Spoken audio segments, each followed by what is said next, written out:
आज एक साथ सुनेंगे doctor Vikas Divyakirti sir और संदीप माहेश्वरी जी सर।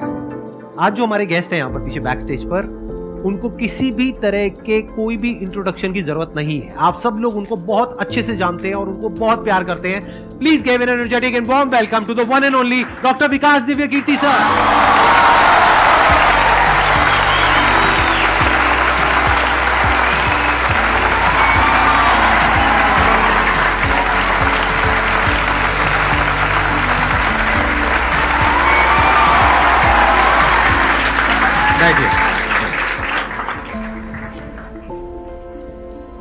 मैं सबसे पहले आपको धन्यवाद देना चाहता हूँ धन्यवाद आपका आने के लिए। Thank you so much. क्योंकि जब से मैंने सीरीज शुरू करी है तब से हमारे कमेंट सेक्शन में कोई भी एक भी ऐसा वीडियो नहीं है जहां पर आपका नाम ना लिखा हो। कई बार मुझे ऐसा लगता है देख करके कमेंट सेक्शन को कि ये मैं अपने चैनल पे आया हूँ या आपके चैनल पे हूँ। मैं सोशल मीडिया पे बहुत कम एक्टिव रहता हूँ तो मुझे आइडिया नहीं था इस बात का, पर मैं थैंकफुल हूँ कि आपने बुलाया, इस लायक समझा कि मैं यहाँ पर आऊँ। सर प्यार बहुत करते हैं बच्चे आपको, मतलब इतना प्यार है जिसकी कोई हद नहीं है। मैं ठीक कह रहा हूँ गलत कह रहा हूँ? यस और नो? सो अब आप लोग जो चाहे जैसे चाहे इनसे क्वेश्चंस पूछ सकते हैं। सर लाइफ में जब भी कोई सिचुएशन आती है कि जिसमें दो रास्ते, एक प्रैक्टिकल और एक इमोशनल, तो बैलेंस आउट कैसे करना है? इमोशनल और प्रैक्टिकल में हमेशा विरोध नहीं होता है, कभी कभी साथ भी चल सकता है। और सिर्फ इमोशनल कुछ नहीं होता, सिर्फ प्रैक्टिकल कुछ नहीं होता, प्रोपोर्शन का डिफरेंस होता है। जब इमोशंस आपके दिमाग पर बहुत हावी हों तो फैसला करने से बचना चाहिए, स्पेशली बड़ा फैसला। छोटा तो ठीक है कि आपके दोस्त ने कहा कि दोस्त नहीं एक फिल्म नहीं देखेगा मेरे साथ, आप इमोशनल हो जाके देख ली फिल्म, क्या हो गया, कोई नुकसान नहीं होगा। पर कोई ये कहे कि तुम मुझसे प्यार नहीं करते, शादी नहीं कर सकते मुझसे और हमने शादी कर ली, ये ठीक नहीं।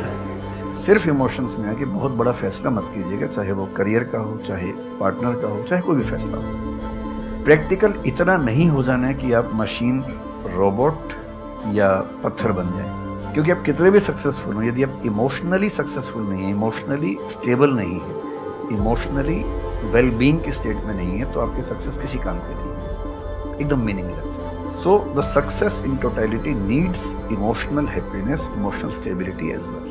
इसलिए इमोशंस को खारिज करके जिएंगे तो शायद कुछ अचीवमेंट्स बड़ी हो जाएं, पर वो किसी काम की नहीं है। केवल इमोशंस पे चलेंगे तो हो सकता है कि अचीवमेंट जिंदगी में ज़्यादा हो ना पाए। तो बैलेंस की बात है। और सबसे अच्छा तरीका है जब बहुत इमोशंस हो, इंटेंसिटी बहुत ज़्यादा हो, सिर्फ एक तरीका मैं जो अपनाता हूँ, उस क्षण में फैसला नहीं करना है। कुछ भी हो, कोई कितना भी प्रेशराइज करे, सिर्फ इतना बोलिए कि मैं 24 घंटे बाद बताऊंगा आपको, थोड़ा सोचूंगा इस बात में। और यदि आपने उस मोमेंट से खुद को बाहर निकाल लिया तो फिर आप डिटैच होकर देख पाएंगे और थोड़ा सा प्रैक्टिकल एलिमेंट भी रहे, इमोशनल एलिमेंट भी रहे, वो फैसले सबसे अच्छे रहेंगे लाइफ के लिए। मैं आपको एग्जांपल से बात समझाता हूँ। ऐसे लोग जो तैयारी कर रहे थे, अफेयर में थे, एक का सिलेक्शन हो गया, अब उसके सामने क्राइसिस ये है, स्पेशली किसी लड़की का हो गया, लड़के का नहीं होगा। अब हमारी सोसाइटी में ना, लड़की ऊंचे पद पे हो, लड़का ना सफल हुआ हो तो बड़ा मुश्किल है सोसाइटी में, उनको शायद दिक्कत नहीं है। अब वो लड़की प्रैक्टिकल नहीं है कि मैं तुमसे शादी करूं, ये कह के अगर हट जाती है तो शादी करती है किसी ऐसे व्यक्ति से जो बहुत सफल है। I know many such people personally, मैं नाम नहीं बोल सकता किसी का। मैंने जनरली पाया है कि वो लोग लाइफ में बहुत फ्रस्ट्रेशन में रहे बाद में, क्योंकि सफलता के नाम पर, प्रैक्टिकल होने के नाम पे ऐसे व्यक्ति को चुना जिसके साथ वो रह नहीं सकते ठीक से। और मैं ऐसे कई लोगों को जानता हूँ जो IAS बने, IPS बने, जिनको करोड़ों रुपए के दहेज के ऑफर्स आए, साफ ठुकरा के कहा कि मैं जिंदगी एक ही व्यक्ति के साथ गुजार सकता हूँ जो मेरे साथ है, और हैं बहुत खुश हैं। अब कोई कह सकता है उनके परिवार में कि इसने प्रैक्टिकल फैसला नहीं किया, इमोशनल फैसला किया, पर अल्टीमेटली किसी चीज की वैल्यू क्या है? आपकी लाइफ बेहतर हो। यूट्यूब पे जिसके 1 लाख भी सब्सक्राइबर्स होते हैं वो मोनेटाइज करता है, 1 लाख क्या जब मिनिमम हो सकता है, खूब पैसा कमाते हैं, ब्रांड प्रमोशन करते हैं, साबुन तेल बेचते हैं बीच बीच में। आपका चैनल तो शायद देश में सबसे बड़ा चैनल है, आप चाहें तो कितना नहीं कमा लेंगे। मुझे कुछ दिन पहले एक एजेंसी के लोग मिले जिन्होंने बताया कि इनकी जैसी ख्याति है उस लेवल पर महीने में कोई 5-10 करोड़ भी कमाना चाहे तो कमा सकता है आराम से इस यूट्यूब चैनल से। तो मैंने पूछा कि वो कौन सी चीज़ है जो आपको इतना मजबूत बनाती है कि आप नहीं इस रास्ते पर जाते। मैं वो जानने में इंटरेस्टेड हूँ। तो 10 मिनट की बात के बाद मैं समझ में आ गया, क्योंकि अल्टीमेटली अगर मैं अपनी वैल्यू के खिलाफ चला गया तो खुश कैसे हो जाऊंगा? पैसा मुझे कैसे खुशी देगा जब मैं ही नहीं रहा? तो खुशी किस बात की? इसलिए इतना प्रैक्टिकल मत होना कि अपनी माँ के, पिता के, भाई बहन, दोस्त, जो प्रेमी प्रेमिका है उनके इमोशंस के साथ खेलने लगो। इतना प्रैक्टिकल कभी मत होना, इतना इमोशनल मत होना कोई आपको बेवकूफ़ बना सके, बात बात पर बेवकूफ़ बनाता रहे। और बैलेंस जिंदगी जो है ना वो मध्य मार्ग में है, जिंदगी एक्सट्रीम पे नहीं है, मध्य में है। तो प्रैक्टिकल और इमोशन का बैलेंस रखिए, लाइफ बढ़िया होगी।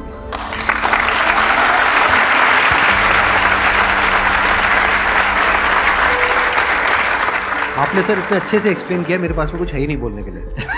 यूजुअली मेरे पास में कुछ होता है ऐड करने के लिए, लेकिन आपने पूरा ही उसका ऐसा निचोड़ निकाल दिया। आपने YouTube पे इतना बोला कि सच में नहीं बचाऊंगा आपके पास।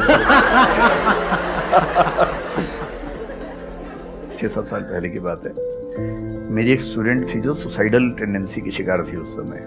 उसके घर में कुछ ऐसी ट्रेजेडी, उसकी मदर की डेथ हुई थी, और एक ऐसी ट्रेजेडी जो बहुत ही रेयर किस्म की ट्रेजेडी है जो शेयर करना ठीक नहीं है यहाँ। तो वो मेरे पास आई और मुझे लगा कि आज मैं पहली बार किसी ऐसे व्यक्ति से बात करूं जो डिप्रेशन में है और सुसाइड कर सकता है अगले 1-2 दिन के अंदर अंदर। अब मैं परेशान था कि मैं कैसे मैनेज करूं, और मुझे मोटिवेशन की ऐसी जानकारी उस समय तो बिल्कुल नहीं थी, बाद में थोड़ा बहुत पढ़ा। तो मैंने उससे कहा कि अच्छा तुम घर जाओ, मैं कुछ देखता हूँ। फिर मैं घर गया, नेट पे सर्च करना शुरू किया। करते करते मुझे आपका एक वीडियो मिल गया, अनस्टॉपेबल शायद कुछ आपने को बनाया था उस समय। तो मैंने वो थोड़ा सा देखा 10 मिनट का। मुझे लगा कि ये जो है ना, ये इंजेक्शन है किसी मतलब डिप्रेस्ड व्यक्ति को तुरंत मोटिवेट करने के लिए।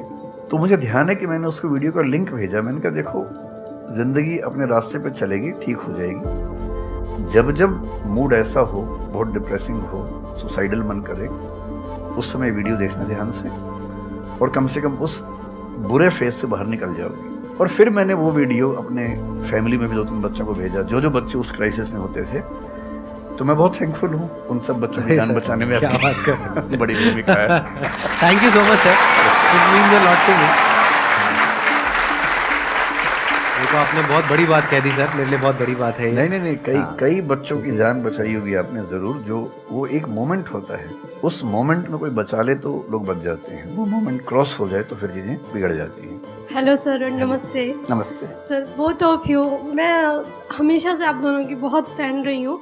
मुझे बस ऐसा लग रहा है कि मैं सपना देख रही हूँ, मेरे लिए रियलिटी नहीं है। मुझे बस आपसे ये जानना, मैं हर मतलब एवरी डे 8 से 10 आवर में पढ़ाई करती हूँ, बट मुझे कभी कभी बहुत डिमोटिवेशन आ जाता है कि होगा नहीं होगा, क्या होगा पता नहीं। देखिए, डिमोटिवेशन अगर आपको दिन भर में 1 घंटे आता है। नहीं सर, ऑलमोस्ट टाइम पढ़ाई करने के बाद 2-3-4 दिन के बाद ही होता है, कंटिन्यूसली नहीं होता। अगर महीने में 4-5 बार आता है और 1-1 दिन के लिए आता है तो इसका मतलब आप एकदम ठीक है। अगर कोई व्यक्ति आपको ये कहे कि मुझे डिमोटिवेशन कभी नहीं होता, तो उसको इलाज की जरूरत है। आपको जरूरत है, क्योंकि जब आप अपने से बेहतर व्यक्ति को देखेंगे आपको थोड़ा सा इंफीरियरिटी कॉम्प्लेक्स आएगा, डिमोटिवेशन आएगा।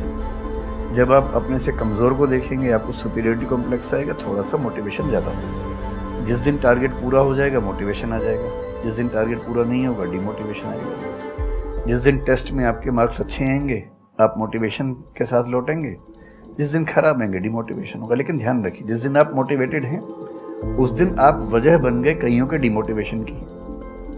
लगातार मोटिवेटेड होना एक मेंटल इलनेस की निशानी है, और लगातार डीमोटिवेटेड होना डिप्रेशन की निशानी। इन दोनों से बचना है। तो डीमोटिवेशन की बहुत हाइप है, इतनी हाइप की ज़रूरत नहीं है। थोड़ा बहुत हो, एंजॉय कीजिए उसको। और जब जब लगे कि ज़िंदगी बहुत ख़राब चल रही है, तो मैं जो करता हूँ, अजीब सा लगेगा आपको, मैं कभी कभी शमशान घाट चला जाता हूँ। सर मैंने ये सुनी है, आपने वीडियोस में भी कहा है। सच में चला जाता हूँ, या ट्रॉमा सेंटर चला जाता हूँ देखने के लिए। ट्रॉमा सेंटर में जाके 1 घंटा बैठ के आ जाइए, मोटिवेशन आ जाएगा। और शमशान घाट में जाके देख लीजिए कि हम जैसे हमसे कम उम्र के लोग वहाँ जल रहे होते हैं, तो लगता है हम जिंदा तो हैं। अगर मैं थोड़ा सा कॉग्निटिव लेवल पर बात करूँ, एक बहुत बड़ा साइकोलॉजिस्ट हुआ, उसका नाम है ब्रेंटानो, कभी सर्च कीजिएगा उसको। ब्रेंटानो ने ह्यूमन कॉन्शियसनेस को स्टडी किया, और उसने ये बताया कि ह्यूमन कॉन्शियसनेस की बेसिक नेचर है कि जो हमारे पास है वो हमें नजर नहीं आता, जो नहीं है वो नजर आता है।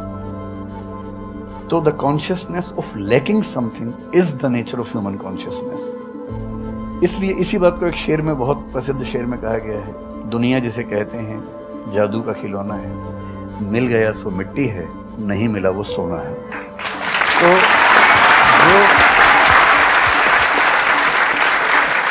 तो जो आपको नहीं मिलेगा ना, हमेशा बड़ा होकर दिखेगा, जो मिलेगा छोटा हो जाएगा। तो ईमानदारी इसमें है कि जब जब डिमोटिवेशन और डिप्रेशन हो, एक कागज़ लेके बैठ जाइए और एक तरफ लिखिए मेरी ज़िंदगी में ऐसा क्या क्या है जो दूसरों के पास नहीं है। पेज भर जाएगा पूरा। तो जो है उस पर ध्यान दीजिए और एंजॉय कीजिए। मेरा क्वेश्चन है कि आजकल बहुत लोग बोलते हैं कि एजुकेशन सिस्टम हमारा पुराना हो गया है और बहुत लोग बोलते हैं कि इसे चेंज करना चाहिए और ये सारी चीज़ें बहुत पुरानी हो रही है जो हम अभी करंटली पढ़ रहे हैं। तो इस पे आपका ओपिनियन क्या है? एजुकेशन सिस्टम में तो बहुत मेजर चेंजेस की ज़रूरत है और ये बात भारत सरकार ने एक्सेप्ट भी की है, नई पॉलिसी भी लेके आई है। मतलब मुझे लगता है कि कई लेवल्स पे देखना है। सबसे पहले तो ये डिफाइन करना ज़रूरी है कि एजुकेशन का पर्पस है क्या पर्पस केवल नौकरी लेना है, एक जॉब मिल जाए वही पर्पस है? मैं उससे एग्री नहीं करता हूँ। मेरी राय में एजुकेशन का बेसिक पर्पस है कि एक होमो सेपियंस एक इंसान बन जाए, सोचना आ जाए, उसको समझना आ जाए। कोई राजनेता या धर्मगुरु उसको गधा ना बना सके, बेवकूफ़ ना बना सके। उसे इतनी समझ हो कि वो चीज़ों को फैक्चुअली ऑब्जेक्टिवली समझ सके, तर्क कर सके, बहस कर सके और अगर तर्क और बहस में सामने के तर्क ठीक हैं तो उनको एक्सेप्ट भी कर सके, इतना विनम्र भी रहे। बेसिकली पर्सनैलिटी ग्रूमिंग का प्रोसेस एजुकेशन है, वो केवल नौकरी का मामला नहीं है। पहली गलती तब होती है जब हम उसको केवल नौकरी का मामला मान लेते हैं। मतलब नौकरी ज़रूरी है, ऐसा नहीं कि ज़रूरी नहीं है, लेकिन वो सिर्फ वो उसका पर्पस नहीं होना चाहिए। सेकेंडली कई ऐसी चीज़ें, जैसे अगर बहुत विस्तार में तो भी नहीं जा सकते, जैसे एक बहुत छोटी बात है सेक्स एजुकेशन हमारी सोसाइटी में।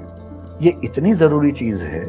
स्कूल में जो एडोलेसेंस की एज के लोग हैं, 12, 13, 14 की एज के लोग हैं, उनको वो सब चीज़ें बताएं ताकि गलत सोर्सेज से इंफॉर्मेशन ना मिले, कोई गलती ना कर बैठें। हेल्थ एजुकेशन के रूप में हो, उनको सारी चीज़ें पता हो, ठीक हाथों से पता हो, ठीक तरीके से पता हो। फिर मेरा ख्याल है कि जैसे IITs में अब तो होने लगा है, पहले क्या था कि हम टेक्नोलॉजी सेंट्रिक एजुकेशन पर ज़्यादा फोकस करते थे कि आपने मशीन को समझ लिया, तकनीक को समझ लिया, हो गया, इंसान को नहीं समझा।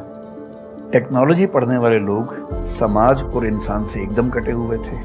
अब तो ह्यूमैनिटीज़ के कुछ सब्जेक्ट्स पढ़ाने की परंपरा शुरू हो गई है। एक होलिस्टिक एजुकेशन हो।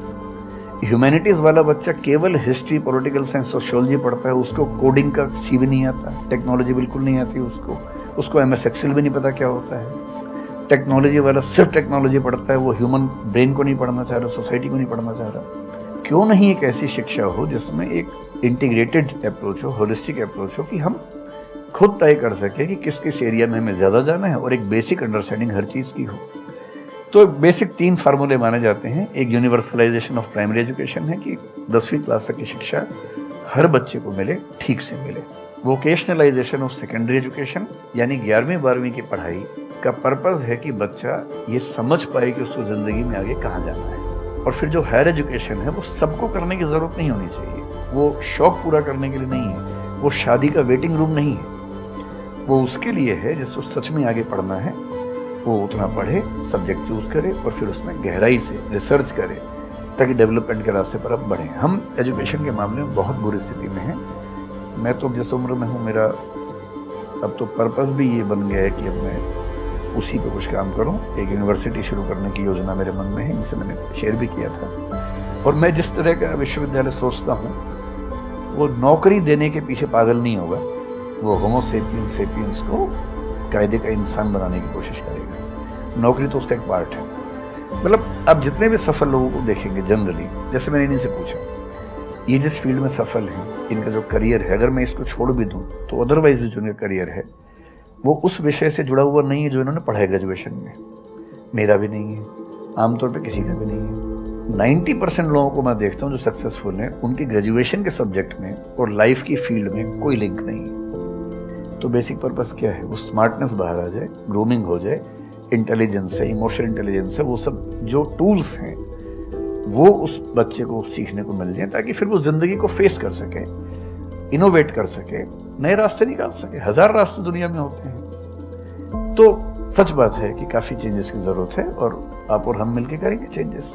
एजुकेशन वाइज अगर देखा जाए तो मैंने बहुत ज़्यादा कुछ नहीं किया है अपनी लाइफ में, बट मेरे स्टैंड पॉइंट से अगर आप देखोगे कि एजुकेशन क्या है, तो एजुकेशन का सबसे बड़ा गोल ये है कि एक इंसान का दिमाग खुले, बजाय कि उसका दिमाग इतना नैरो डाउन हो जाए कि उसको लगे कि बस यही अगर हो गया तो सक्सेस है, ये नहीं हुआ तो फेलियर है।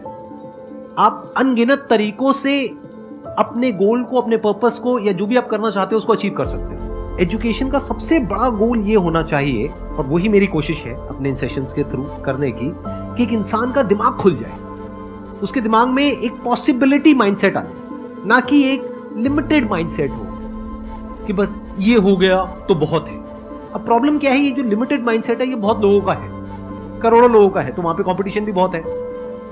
पॉसिबिलिटी माइंडसेट जबकि देखा जाए तो ज्यादा इंटरेस्टिंग है, लेकिन बहुत कम लोगों का है और वहां पे कंपटीशन कम है।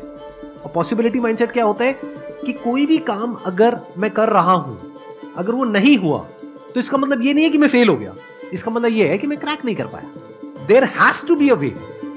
ये एजुकेशन काम अगर कर दे तो रियल एजुकेशन हो गई हमारी।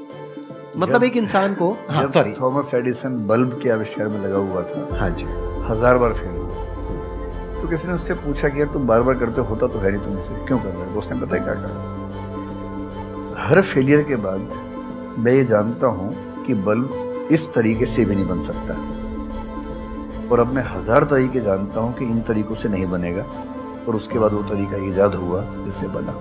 एजुकेशन से एक इंसान का दिमाग इतना खुल जाए कि सबसे पहली चीज तो उसको ये समझ आए कि मैं कुछ भी नहीं जानता। हाँ, एकदम ठीक बात है। एजुकेशन मस्ट बी सच कि वो लाइफ लॉन्ग आपका एक क्वेश्चनिंग माइंड बना ही रहे, कि आप कहीं भी हो, कुछ भी कर रहे हो, आपके दिमाग में क्वेश्चंस चले, questions related to the problems. जो भी आप काम कर रहे हो वो क्या है, अल्टीमेटली प्रॉब्लम सॉल्विंग है, तभी उस काम में वैल्यू है। अगर किसी की कोई प्रॉब्लम ही नहीं सॉल्व कर रहे हो तो उसमें वैल्यू कहाँ ऐड हो रही है, और वैल्यू नहीं ऐड होगी तो आपको पैसा कैसे मिलेगा, फिर चाहे जॉब हो चाहे बिजनेस हो। सो द आइडिया इज कि आपका दिमाग ये चलना चाहिए, अच्छा ये प्रॉब्लम है ना, पहले तो मुझे नहीं पता है कि इसको सॉल्व कैसे करना है, क्योंकि अगर आपको पहले से ही पता है तो आपको वही पता है जिस तरह से वो प्रॉब्लम सॉल्व होती आई।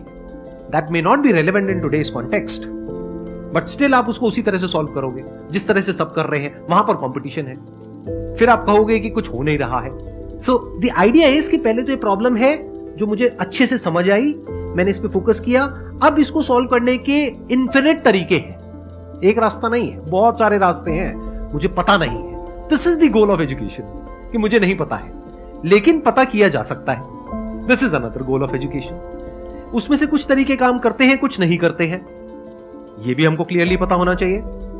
मतलब your personality must be dynamic, it must not be static. जैसे मैंने देखा है बहुत लोगों को जो मुझे मिलते हैं, कुछ लोग हैं उसमें से जो, जैसे मैं सर से मिला अभी ऑफ कैमरा, हम लोग बैठे हुए थे, डिस्कशन कर रहे थे, तो it was a great experience sir, आपके साथ में बैठ करके जिस तरह से, जिस ठहराव से सर बात कर रहे थे, जिस तरह से चीज़ों को सुन रहे थे, समझ रहे थे, और मैं क्वेश्चंस पूछ रहा था, ये मेरे से क्वेश्चंस पूछ रहे थे, तो there was a conversation which was going on. On the other hand there are some people जिनसे मैं कभी कहीं मिला तो उनकी अप्रोच क्या है कि मुझे सब पता है, वो गड़बड़ हो जाती है। शिक्षा की दुनिया में बहुत प्रसिद्ध कहावत है, भारतीय अगर परंपरा में देखें तो विद्या ददाति विनयम में एक बहुत प्रसिद्ध कथन है। अगर कोई पढ़ा लिखा आदमी अपने ज्ञान की वजह से अहंकार करे तो मान लीजिए कि वो पढ़ा लिखा नहीं है, पढ़ाई उसके दिमाग पर हावी हो गई है, अभी उसको अंदाजा नहीं है कि कुल संसार के ज्ञान में उसकी हिस्सेदारी डेसिमल में भी नहीं है। और जिसको ये पता है कि मेरा ज्ञान बहुत करना, वो विनम्र ही रहेगा। और इसलिए जो बड़े प्रोफेसर हैं, अगर आप कभी सुनेंगे, मैं जानता हूँ, मैं यूनिवर्सिटी में जब पढ़ता था, सबसे बड़े प्रोफेसर क्या बोलते थे कि मैं इस विषय का विद्यार्थी हूँ, कभी नहीं बोलते थे कि मैं प्रोफेसर हूँ। इतना साहस किसी में कैसे कि मैं प्रोफेसर हूँ? अरे आप जिंदगी भर स्टूडेंट बने रहेंगे तो ही काफ़ी है, उससे बड़ी बात तो सोचने भी नहीं चाहिए। बहुत बड़ी बात है।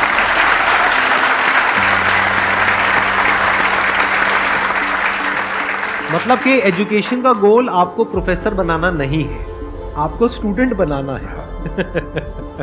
अगर सर की बात को आगे एक्सटेंड किया जाए, एकदम सही, एक लाइफ लॉन्ग स्टूडेंट, कि आप सीखते चले जा रहे हो, सबसे, जिससे मिल रहे हो, लोगों से सीख रहे हो, सिचुएशन से सीख रहे हो, अपनी लाइफ के अच्छे एक्सपीरियंसेस से सीख रहे हो, बुरे से सीख रहे हो। जैसे मैंने देखा है जब भी यहाँ पे कोई क्वेश्चंस पूछते हैं ना, सबके क्वेश्चंस एक ही होते हैं, सर सक्सेसफुल कैसे हो। कभी मैंने आज तक ये क्वेश्चन नहीं सुना किसी का भी जो इससे बड़ा क्वेश्चन है, जो आप रिलेट कर जाएंगे कि सर सक्सेस हमारा दिमाग खराब किस तरीके से करती है, या सक्सेस का क्या माइनस पॉइंट है। सही बात। सक्सेसफुल होने से बड़ा है मीनिंगफुल होना, सार्थक होना। सफल होना छोटी बात है, सार्थक होना ज्यादा बड़ी बात है। सर मेरा क्वेश्चन ये है कि लाइफ में बहुत सारे सर्कमस्टांसेस आते हैं जहाँ पे मतलब हमें ये लगता है, बहुत सारे निगेटिव थॉट्स आते हैं कि मतलब आगे कैसे बढ़े, how to get rid of fear of failure. Sir कैसे हम इसको हैंडल करें? अगर हम कोई किसी चीज़ को शुरू करना चाहते हैं सर, तो हमारे दिमाग में बहुत सारे निगेटिव थॉट्स चलते रहते हैं, हो पाएगा नहीं हो पाएगा, बहुत तरह के नेगेटिव क्वेश्चंस आते रहते हैं सर। तो इसको कैसे हैंडल करना है सर इस सिचुएशन को? फियर ऑफ फेलियर थोड़ा सा ठीक भी है, ये हमें रोकता है उन दिशाओं में जाने से जहाँ हमें जाना भी नहीं चाहिए। जैसे मान लीजिए मैं सोचूं कि मैं फुटबॉल प्लेयर बन जाऊं, मुझे पता है कि नहीं बन पाऊंगा, मेरी फिटनेस वैसी नहीं है, तो मुझे ये फियर रोक लेगा, ठीक बात है ना। ये ज़रूरी नहीं है कि आप दुनिया में हर चीज़ के लिए ठीक हो। हर किसी का एक पैकेज है, हर किसी का जो एट्रीब्यूट्स हैं या वर्च्यूज़ हैं उन सब का एक पैकेज है।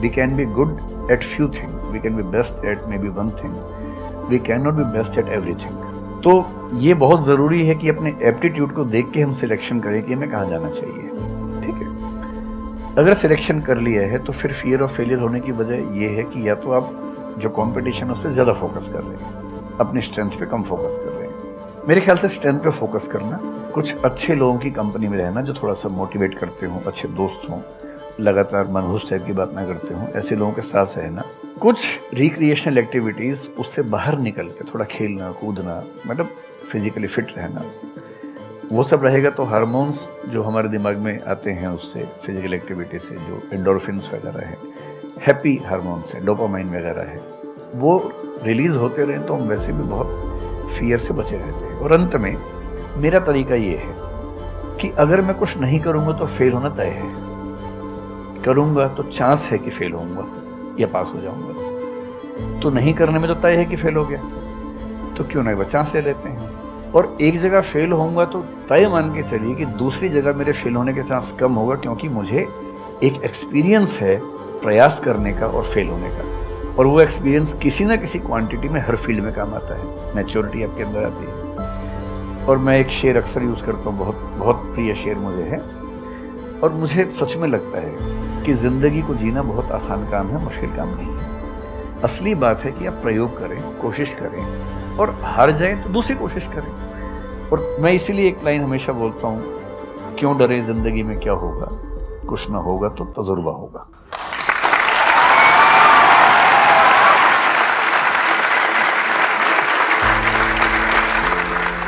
मुझे भी सर के जैसे मोटिवेशनल स्पीकर बनना है सर, पर मैं ये सोचती हूँ कि अगर मैं वीडियो बनाऊँगी, कंटेंट बनाऊँगी, तो संदीप सर को छोड़ के या फिर बहुत बड़े बड़े मोटिवेशनल स्पीकर्स हैं उनको छोड़ के मुझे देखेगा कौन। मतलब ये मेरे अंदर थॉट्स आते हैं कि अभी मेरा मतलब मैं 19 ईयर की हूँ, तो मैं जब वीडियो कंटेंट बनाऊँगी तो मुझे ऐसा मतलब मेरे अंदर ये थॉट है कि मैं कोई बड़ा आदमी नहीं हूँ या फिर कुछ बड़ा नहीं हूँ, तो मैं ये वीडियो कैसे डाल सकती हूँ, लोग क्या सोचेंगे कि मतलब तू ये तो खुद कुछ नहीं है और लोगों को मोटिवेट कर रहा है, ऐसा मेरे अंदर थॉट आता है। पहले या तो कुछ कर लीजिए ज़िंदगी में, उसके बाद मोटिवेट कर लीजिए, और नहीं तो मोटिवेशन एक पूरी साइंस है, साइकोलॉजी से जुड़ी साइंस है, उसको ठीक से पढ़ के रिसर्च करके उससे बात कीजिए। शुरू में तो जब इन्होंने भी शुरू किया होगा, कहाँ शुरू में लोग जानते होंगे, बड़ी लंबी स्ट्रगल होती है, किसी भी फील्ड में इतनी लंबी स्ट्रगल है। देखिए जो आदमी सफल है ना, आप ये जो हमारा वर्तमान है ये ऐसे ही नहीं बन गया है। हर सफल आदमी का एक बहुत लंबा अतीत होता है जिस पर नज़र किसी की नहीं होती है। और बशीर बद्र ने एक बड़ी गहरी बात कही थी, ये फूल मुझे कोई विरासत में मिले हैं, तुमने मेरा कांटों भरा बिस्तर नहीं देखा।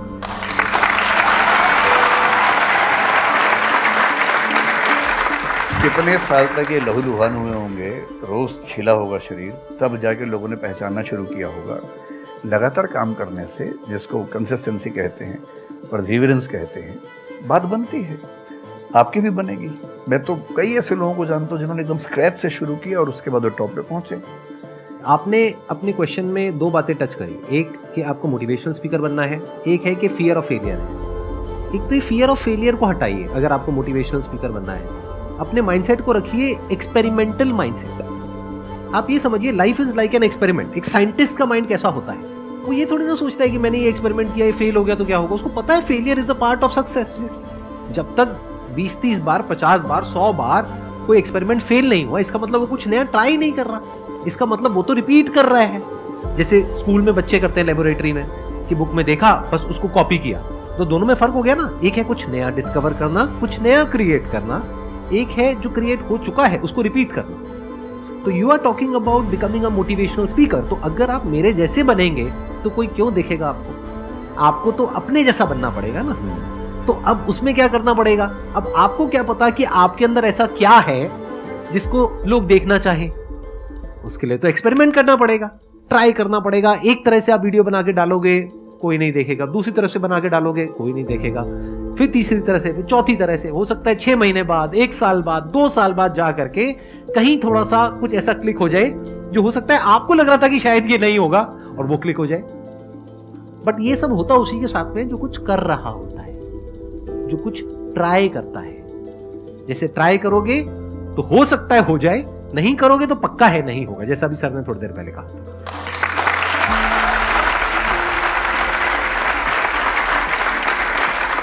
Thank you so much sir यहाँ पर आने के लिए।